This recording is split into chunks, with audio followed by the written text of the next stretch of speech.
Ready, start. The challenge by the appellant is threefold. Firstly, it is contended that prior to the respondent bank acquiring the said property in an auction sale, the same had been re-entered by the Land and Development Office of the Government of India, being the lessor of the land underneath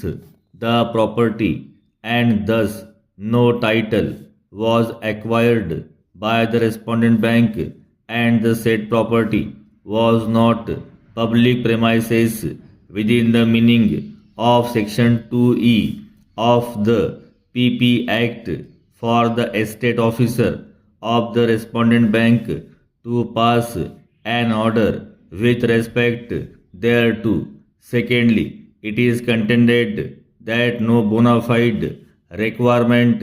on which ground the appellant was sought to be evicted had been established, and rather it stood admitted that the eviction of the appellant was with profit motive. Lastly, it is contended that no proper opportunity to lead evidence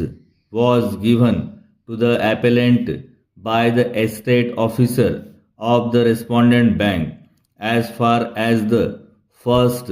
of the challenged aforesaid is concerned, the admitted position is that when the respondent bank, after bidding for the said property in an auction, had applied to the court for confirmation of the sale in its favor, the L&D-O had objected on the ground that the property having already been re-entered, no title could be conveyed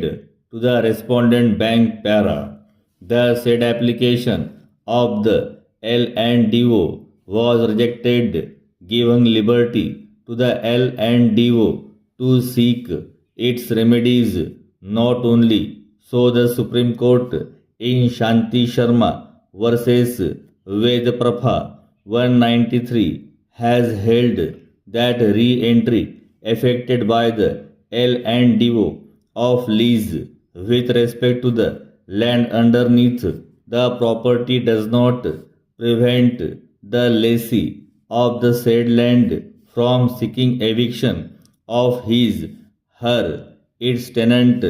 in the property constructed on the said land. As owner thereof, it was held that unless the L&DO pursuant to the said re-entry repossess the property, the lessee of the land is fully entitled to deal with the tenants inducted in the property constructed over the said land as owner, landlord,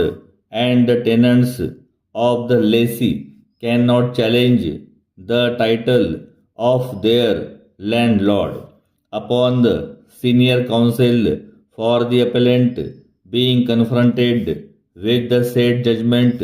he had no reply thereto. Now, therefore, it has to go by the earlier decision of the court, which has decided that matter justifiably as such.